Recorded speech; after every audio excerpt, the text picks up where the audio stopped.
Hello दोस्तों, कैसे हैं आप सब। उम्मीद करता हूं सब खुश होंगे और अपने अपने कामों में व्यस्त होंगे। दोस्तों, जैसे कि मैंने आपसे वादा किया था कि मैं अगली बार एक ऐसी मूवी आपके सामने लेके आऊंगा जो एकदम हटकर होगी, और आज जो पिक्चर मैं आपके लिए इंफॉर्मेशन के तौर पे लेके आया हूं, जिस पिक्चर के बारे में मैं आपको बताना चाहता हूं, वो फिल्म है 2014 में आई एंजेलिना जॉली द्वारा डायरेक्ट की हुई मूवी अनब्रोकन। दोस्तों, ये ऐसी पिक्चर है जो इंसान को उसकी अपनी इंसानी ताकत का एहसास कराती है। ये पिक्चर हमें इस बात पे सोचने के लिए मजबूर कर देती है कि अगर इंसान कुछ करने की ठान ले तो उसके लिए कुछ भी मुश्किल नहीं होता। अगर इंसान दर्द सहने की अपनी जो शक्ति है उसको पहचान ले तो वो जिंदगी में कोई भी मंजिल बड़ी आसानी से पा सकता है। इसी सारी उधेड़ बुन के आसपास ये पिक्चर घूमती है। एक्चुअल में ये जो कहानी है वो एक नॉवल पे बेस्ड है और ये एक सच्ची कहानी है,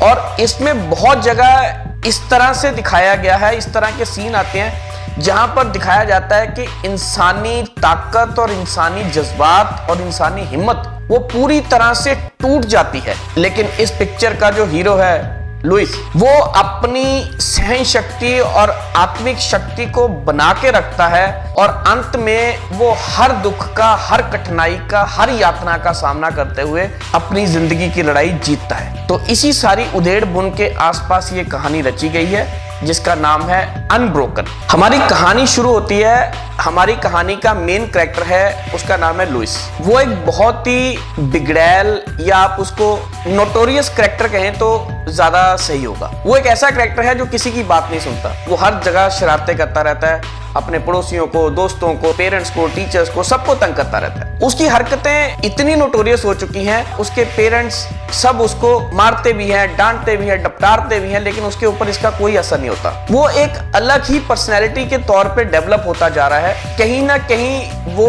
एक वायलेंट कैरेक्टर की तरह भी है। वो हर चीज में उसको दूसरों को तंग करके, शरारतें करके उसको बहुत मजा आता है, और इस बात के लिए उसके पेरेंट्स बहुत ज्यादा चिंतित हैं। उसके पिताजी को लगता है कि ये जिंदगी में कुछ नहीं कर पाएगा अगर ये इसी तरह से चलता रहा, इसीलिए उसको बहुत बार डांट भी पड़ती है, लेकिन उसके ऊपर इसका कोई असर नहीं होता। एक दिन ऐसा होता है, लुइस ने कोई बड़ी शरारत करी होती है और सब लोग उसके पीछे भाग रहे होते हैं उसको पकड़ने के लिए, लेकिन वो इतनी तेजी से भागता है कि कोई भी उसको पकड़ नहीं पाता। उसका बड़ा भाई इस सब चीज के ऊपर बड़े ध्यान से देख रहा होता है। ये उसका बड़ा भाई ही एक पिक्चर में एक ऐसा कैरेक्टर है जिसको लुइस के ऊपर पूरा भरोसा है कि ये जिंदगी में कुछ करेगा। उसको उसके ऊपर पूरा भरोसा है, और जब वो उसको भागते हुए देखता है तो उसके दिमाग में कहीं ना कहीं ये चीज आती है कि इसके अंदर में भागने की जो शक्ति है वो बहुत ज्यादा है और वो एक बहुत अच्छा एथलीट बन सकता है। तो लुइस का बड़ा भाई उसको समझाता है कि जो सह सकता है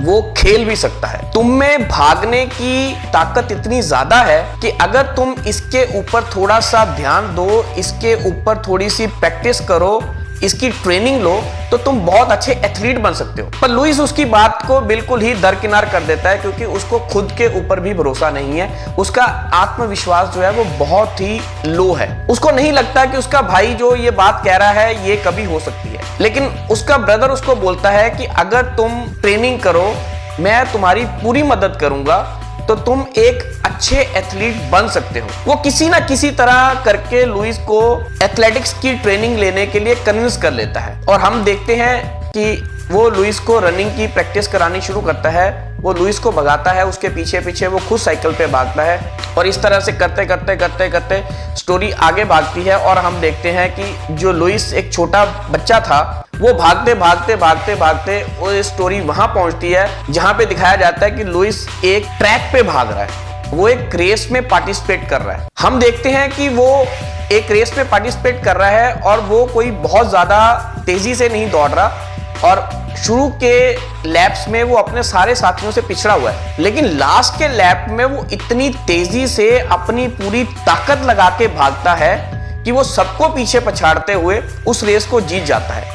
ना केवल इस रेस को जीतता है, वो उस रेस में एक रिकॉर्ड भी कायम कर देता है, जो कि अभी तक का एक रिकॉर्ड ब्रेकिंग रेस के तौर पे दर्ज हो जाता है। और इसी रेस को जीतने के बाद लुइस का सिलेक्शन ओलंपिक्स के लिए हो जाता है। लुइस जब ओलंपिक्स में पार्टिसिपेट करने के लिए घर से जा रहा होता है तो वो अपने बड़े भाई को बोलता है कि आप भी मेरे साथ चलो। उसका भाई कहता है तुमने जीतना तो है नहीं, तो मैं तुम्हारे साथ क्यों चलूं? तो लुइस हंस देता है, वो कहता है मैं जीतूंगा, एक दिन जरूर जीतूंगा और मैं ओलंपिक्स में जीतूंगा। तो उसका भाई कहता है कौन सा ओलंपिक? वो कहता है 1940 में जो टोक्यो में ओलंपिक्स होना है वो उसमें जरूर जीतेगा और अपने देश के लिए मेडल लेके आएगा। यहाँ पर एक सीन दिखाया जाता है जब लुइस ट्रेन में बैठ रहा होता है तो उसका भाई उसको एक जिंदगी का फलसफा, एक जिंदगी का लेसन या एक जिंदगी के लिए बड़ा इंपॉर्टेंट टिप देता है। वो उसको कहता है कि कई बार दर्द के एक पल की जो कीमत होती है वो हमारी जिंदगी को पूरी तरह से बदल देती है। वो हमारी जिंदगी को महिमामय करने के लिए वो एक पल कई बार बहुत इंपॉर्टेंट होता है। इसका जो क्रक्स होता है या इसका जो सार है, उसका कहने का मकसद उसके भाई का ये है कि अगर हम अपनी क्षमताओं को जीना सीख जाएं, उनको पहचान जाएं और दर्द के आगे निकल जाएं तो जिंदगी में कोई भी काम ऐसा नहीं रहता जो हमारे लिए मुश्किल हो। और जहां पे इंसान ने अपने दर्द के ऊपर काबू पाना सीख लिया तो उसकी मंजिल कभी भी दूर नहीं रहती है। इसके बाद लुइस ओलंपिक्स में पार्टिसिपेट करने के लिए चला जाता है। हम देखते हैं कि 1936 का ओलंपिक्स का मैदान है। लुइस को 5000 मीटर की रेस में पार्टिसिपेट करना है और वो उसमें पार्टिसिपेट करता है। अपने पहले 4 राउंड्स में वो अपने साथियों से थोड़ा पीछे चल रहा होता है, लेकिन 5वें राउंड में वो अपनी पूरी ताकत लगाकर अपने दर्द पे ऊपर पूरा काबू पाते हुए वो इस स्पीड के साथ दौड़ता है कि वो उस साल का वर्ल्ड रिकॉर्ड क्रिएट कर देता है। अब लुइस की जो उम्मीद है या उसकी जो ख्वाहिश है या उसकी जिंदगी का कह लो एक टारगेट है, वो है 1940 का ओलंपिक्स। 1940 में जो ओलंपिक्स होना है वो जापान के टोक्यो शहर में होना है और लुइस का ये सपना है कि वो इस ओलंपिक्स में दौड़कर अपने देश अमेरिका के लिए वहां से गोल्ड मेडल जरूर जीत के लाएगा और अपने देश का नाम रोशन करेगा। आगे देखते हैं कि वर्ल्ड वॉर 2 शुरू हो जाती है, जिस कारण से 1940 का जो ओलंपिक है वो रद्द हो जाता है। कहानी 3 साल आगे लैप देके जाती है और हम देखते हैं कि लुइस अमेरिकन एयरफोर्स में एक सैनिक है। उसका जो दल है उसका काम है जापान के जो बने हुए बंकर्स हैं या ठिकाने हैं उसके ऊपर बम्बार्डिंग करना और उनको पूरी तरह से तहस नहस करना। वो एयरफोर्स की बम्बार्डिंग टीम का पार्टिसिपेंट है। ये लोग पूरी तरह से अपने कार्य को अंजाम देते हुए बम्बार्डिंग करते हैं,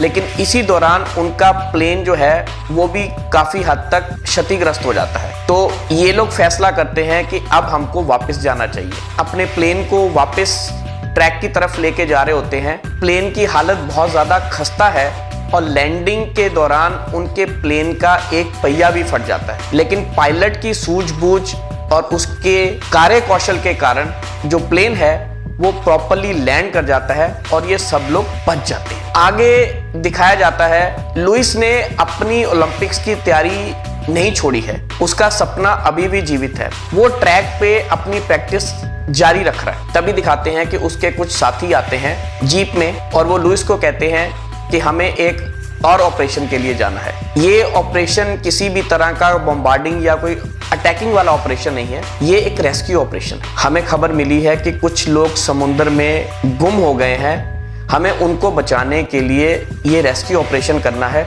और हमें समुद्र में जाके उन लोगों को ढूंढना है और उनको बचा कर लाना है। हम देखते हैं कि इस रेस्क्यू ऑपरेशन के दौरान इनके प्लेन में कुछ टेक्निकल फॉल्ट आ जाता है, जिसके कारण इनका प्लेन क्रैश करके समुद्र में गिर जाता है। इनके सारे साथी मारे जाते हैं, सिर्फ लुइस और उसके 2 साथी ही बच पाते हैं। तो कुल मिलाकर ये 3 लोग हैं जो इस हादसे से बच जाते हैं, लेकिन वो अपने आप को समुद्र में पाते हैं। उनके पास बचाव के लिए सिर्फ 2 एयरबोट्स हैं, साथ में खाने के लिए कुछ चॉकलेट्स और थोड़ा सा पानी है। ये लोग डिसाइड करते हैं कि हम एक टुकड़ा सुबह और एक टुकड़ा शाम को एक आदमी को चॉकलेट मिलेगा और एक इंसान एक टाइम में 2 घूंट से ज्यादा पानी नहीं पिएगा, क्योंकि उनके लिए बचने का यही एक साधन है। क्योंकि वो ये भी नहीं जानते कि कब उनकी कंट्री का प्लेन आकर उनको यहाँ पे ढूंढेगा और उनकी बचाव हो पाएगा।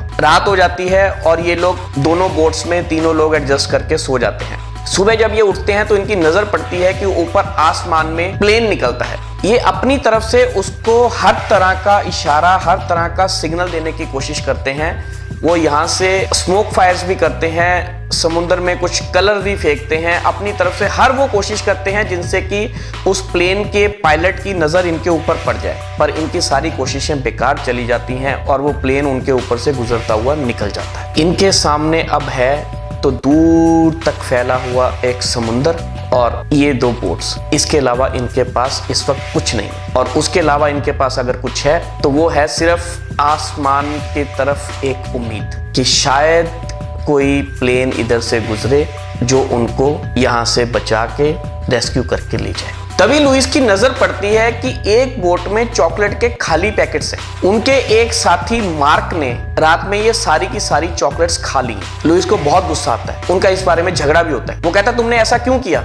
मार्क कहता है इससे कोई फर्क नहीं पड़ता। वो कहता क्यों फर्क नहीं पड़ता? हम लोगों के लिए बचाव के लिए सिर्फ यही एक चीज थी जो तुमने अकेले ही खा ली। अब हम क्या करेंगे? क्योंकि उनके पास पीने के लिए पानी भी नहीं है, क्योंकि समुद्र का जो पानी है वो खारा है, उसको पिया नहीं जा सकता। अब उनके पास उस बोट में भूखे प्यासे रहने के अलावा और कोई चारा नहीं है। इसी समुद्र में भटकते भटकते उनको 30-35 दिन हो जाते हैं। उनका खाने पीने का कोई इंतजाम नहीं होता। एक दिन वो देखते हैं कि एक बड़ा सा पक्षी उनकी बोट पे आके बैठ जाता है। अब उनको उस पंछी में अपने लिए भोजन दिखाई देता है। लुइस बड़ी तरकीब से हिम्मत करके किसी तरह से उस पंछी को पकड़ लेता है और वो लोग काट कर उस पंछी को खाते हैं, पर वो उस पंछी का मीट उनको पचता नहीं है और उनकी तबीयत और ज्यादा खराब हो जाती है और उनसे वॉमिट हो जाती है। तभी उनके दूसरे साथी के दिमाग में एक आइडिया आता है कि क्यों ना हम इस पंछी के मीट को चारा बनाकर मछलियां पकड़े और मछलियों को खाना और पचाना हमारे लिए आसान होगा। अब उनको इस आइडिया से वो मछलियां पकड़नी शुरू कर देते हैं और मछलियों के सहारे उनकी जिंदगी थोड़ी सी बचती है, या ये कहो कि उनको जीने का एक सहारा मिल जाता है। लेकिन उनके लिए अभी भी एक समस्या बनी हुई है, वो समस्या है पानी की। एक दिन कुदरत उनके ऊपर मेहरबान होती है, बारिश हो जाती है। वो लोग पानी पीते हैं और कुछ पानी अपने लिए स्टोर भी कर देते हैं। उनको समुद्र में भटकते हुए और कुछ दिन हो जाते हैं। एक दिन उनकी आसमान पे फिर नजर जाती है कि वहां पर से एक प्लेन गुजर रहा है। वो उसको इशारे करते हैं, अपनी तरफ से सिग्नल देने की कोशिश करते हैं कि शायद उनको कोई यहाँ से बचा के ले जाए। लेकिन वो जो प्लेन है वो उनकी दुश्मन कंट्री जापान का निकलता है। ये प्लेन उनको बचाने की जगह उन पे गोलियां चलानी शुरू कर देता है, उनको मारने की कोशिश करता है। ये तीनों अपनी जान बचाने के लिए समुद्र में छलांग लगा देते हैं और किसी तरह से बच जाते हैं। जब वो जहाज वहां से निकल जाता है तो वो समुद्र से जब बाहर आते हैं तो देखते हैं कि उनकी बोट्स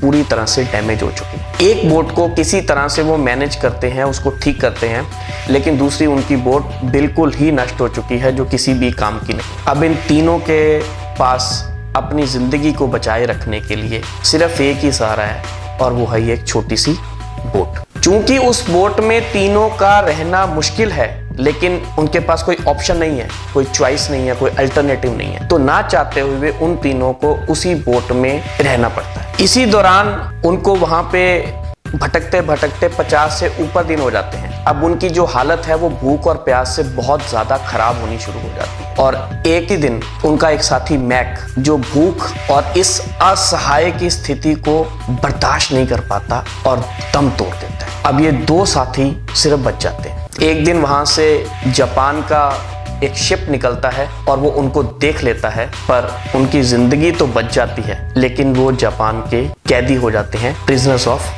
वॉर हो जाते हैं। यहाँ से पकड़कर उनको जंगल में ले जाया जाता है और जंगल के रास्ते से उनको एक कैंप में लेके जाते हैं। जब लुइस और उसके साथी को पकड़कर जंगल में लेके जाते हैं तो वहां पे कुछ लोग लुइस को पहचान लेते हैं, क्योंकि वो एक फेमस ओलंपियन होता है। उनमें से कुछ लोगों के पास उसकी तस्वीरें भी होती हैं। यहाँ से आगे दिखाते हैं कि लुइस और उसके साथी को इस जंगल से शिफ्ट कर एक टोक्यो की जेल में शिफ्ट किया जाता है। उस जेल का जो इंचार्ज है, जिस कैरेक्टर का नाम वटनानी है, वो बहुत ही खूंखार और एक दरिंदे किस्म का आदमी है। वो उनको हर तरह की यातनाएं जितनी वो दे सकता है वो देता है। उसकी नजर लुइस के ऊपर पड़ती है कि लुइस उसको घूर के देख रहा है। वो लुइस के पास जाता है और उसको बोलता है कि मेरी आंखों में आंखें डाल के देखो। लुइस उसकी आंखों में आंखें डाल के देखता है तो वो उसके सर पे जोर से एक डंडा मारता है। वो दोबारा उसको ये करने के लिए बोलता है और फिर उसके सिर पे डंडा मारता है। वो ऐसा 2-3 बार कहता है। लुइस दोनों तीनों बार ऐसा करता है और वो दोनों तीनों बार उसके सिर पे डंडा मारता है और एंड में उसको बोलता है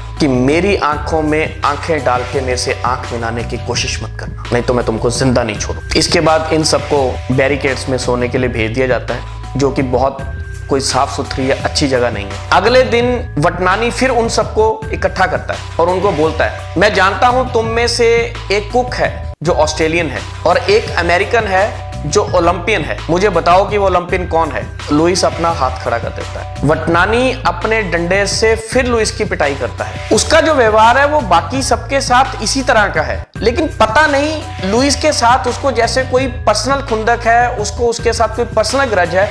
वो अपना सारा का सारा गुस्सा लुइस पे उतारने का कोई भी मौका नहीं छोड़ता। इस जेल का इंचार्ज लुइस को बोलता है कि तो ओलंपियन हो ना, तो मेरे साथी के साथ एक रेस लगाओ। वो उन दोनों की एक रेस लगवाता है। लुइस जो कि पहले से ही बहुत ही थका हुआ है और जिसकी हालत बहुत ज्यादा अच्छी नहीं है, वो उस रेस में हार जाता है और वहीं पे गिर जाता है। वटनानी उसकी फिर दोबारा से पिटाई करता है। एक दिन जापानीज रेडियो स्टेशन से कुछ लोग आते हैं। वो लुइस को इस बात की खबर देते हैं कि अमेरिकन गवर्नमेंट तुमको मृत घोषित करने वाली है। क्या तुम अपनी फैमिली के पास ये संदेशा पहुंचाना चाहते हो कि तुम जिंदा हो? लुइस हामी भर देता है, हाँ मैं अपनी फैमिली तक ये संदेशा पहुंचाना चाहता हूँ। वो उसको रेडियो स्टेशन लेके जाते हैं। लुइस वहां से अनाउंस करता है और बोलता है कि वो जिंदा है, वो अभी मरा नहीं। इसके बाद वो रेडियो स्टेशन वाले उसको एक कागज देते हैं और उसको बोलते हैं कि इसमें जो कुछ लिखा है अगर तुम ये रेडियो पे अनाउंस कर दो तो हम तुम्हारा जीवन थोड़ा बेहतर कर देंगे, तुम्हें उस जेल में भी नहीं रहना पड़ेगा, हम तुम्हें यहीं टोक्यो शहर में एक अच्छा जीवन दे सकते हैं।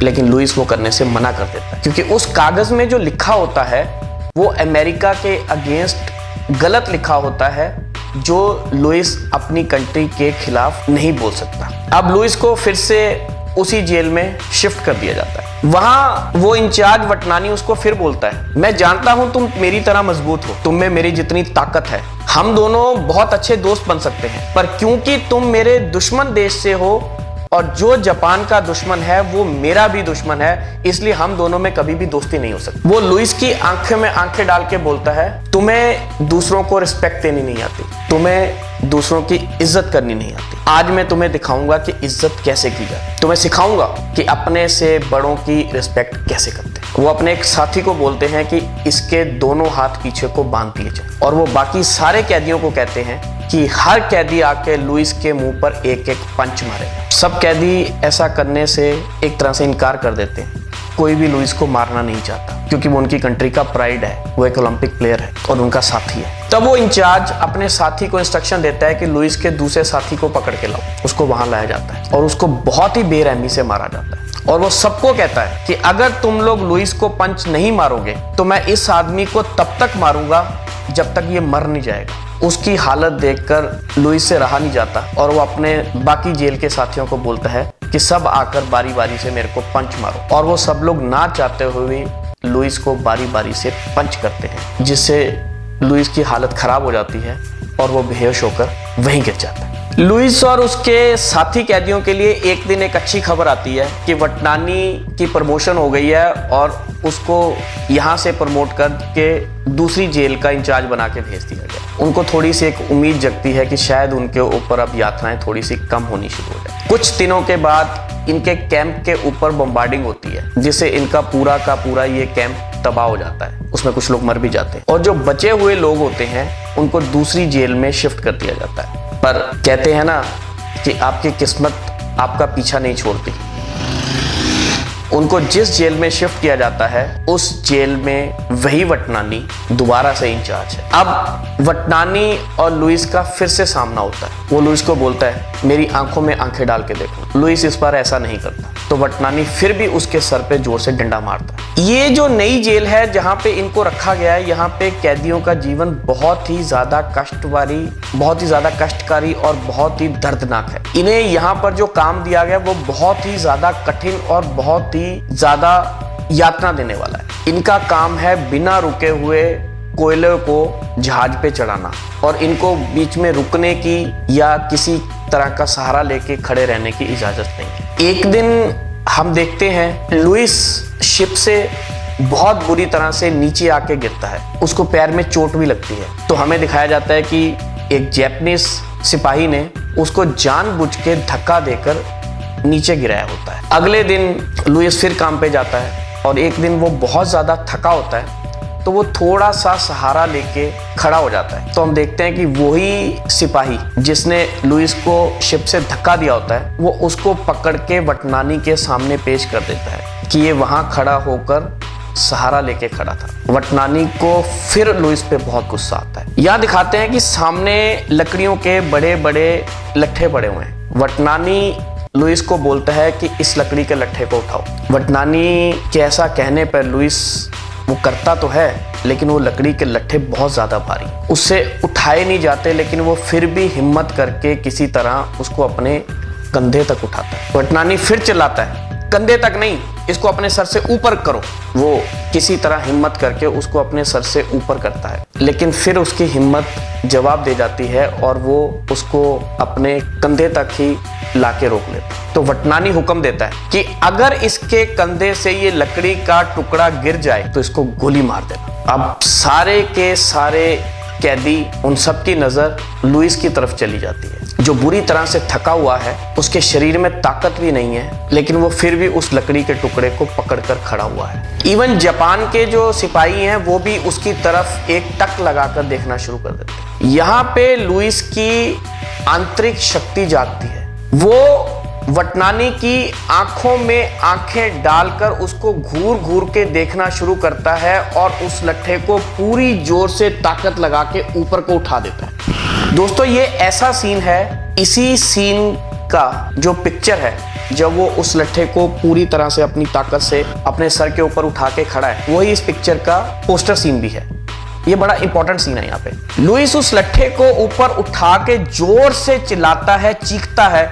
ये देखकर वटनानी को बिल्कुल भी अच्छा नहीं लगता कि वो उसको घूर रहा है। तो वटनानी अपना डंडा लेकर उसके ऊपर जालिमों की तरह टूट पड़ता है और इतनी जोर से जितना उससे मारा जाता है वो उसको मारता है। इस दौरान उसका डंडा भी टूट जाता है, लेकिन वो फिर भी उसको मारना नहीं छोड़ता। वो उसको पंच मारने शुरू करता है और इतना मारता है कि वो खुद भी बेहोश होके, बदहाल होके वहां पे गिर जाता है। लुइस सारी रात वहीं पे गिरा पड़ा रहता है। लुइस को जब वटनानी बड़ी बेरहमी से मार रहा होता है तो फ्लैशबैक में लुइस का ट्रैक का सीन दिखाया जाता है, जहां वो पूरी ताकत से, पूरी जोर से ट्रैक पे भाग रहा होता है। इसी दौरान उसको अपने भाई की कही हुई बात याद आ जाती है कि दर्द का एक पल कई बार तुम्हारी पूरी जिंदगी को महिमा मान कर जाता है। दर्द का एक पल कई बार तुम्हारी पूरी जिंदगी बदल देता है। और आज वही एक पल था जहां लुइस ने अपने दर्द के ऊपर पूरी तरह से काबू पा लिया था।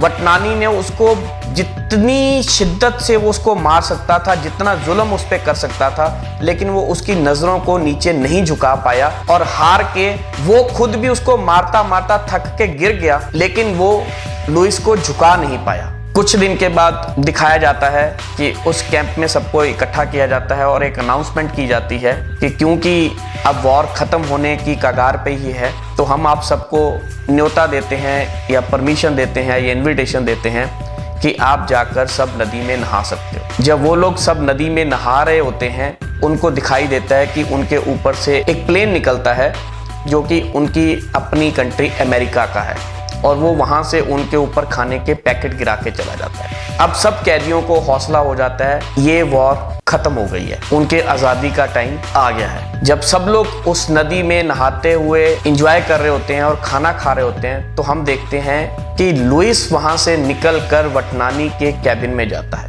वहां पे वो देखता है कि वटनानी वहां पर नहीं है। अगर वहां पे है तो वटनानी का वही डंडा जिससे वो उसको बेरहमी से मारा करता था। दूसरी तरफ दीवार पे एक फोटो लगी हुई है जिसमें वटनानी के बचपन की फोटो है उसके बाप के साथ। कहने का मतलब है कि ये दिखाया जाता है कि वटनानी वहां से जा चुका है क्योंकि उसको भी पता है कि अब वर्ल्ड वॉर खत्म हो गई है और इन सब प्रिजनर्स को यहाँ से छोड़ा जाएगा। सब लोगों को रिहा कर दिया जाता है। लुइस भी अपने देश वापस चला जाता है। वो अपने देश पहुंचकर सबसे पहले अपनी धरती को चूमता है, फिर अपनी फैमिली से मिलता है, फिर अपने पेरेंट्स को मिलता है। आगे दिखाते हैं कि लुइस की शादी हो जाती है, उसके 2 बच्चे हैं, एक बेटा है, एक बेटी है। और उसके बाद लुइस को अपनी वो बात याद आती है जब वो समुद्र में एक दिन पूरी तरह से हताश हो गए थे और उनके ऊपर जब एक जापान का प्लेन गोलियां बरसाता हुआ गया था। तो लुइस ने अपने भगवान से ये वादा किया था कि अगर मैं यहाँ से बच के निकल गया